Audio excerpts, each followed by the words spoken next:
Hello anh em, hôm nay hello ông bảo chú các bạn. Ở đây em ăn cơm thấy cô đốt chui rồi đó. Rồi, rồi.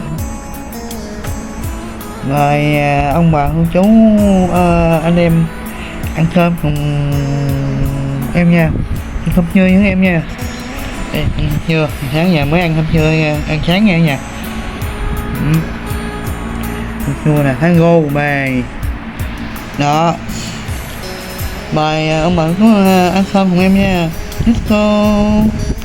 Oh yeah. Cơm cùng em nha. Nè, cơm. Nấu.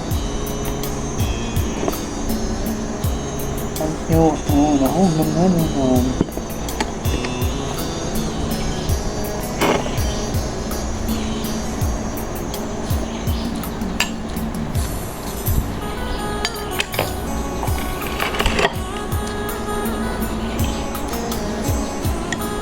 Cảm ơn bạn. Bye nha.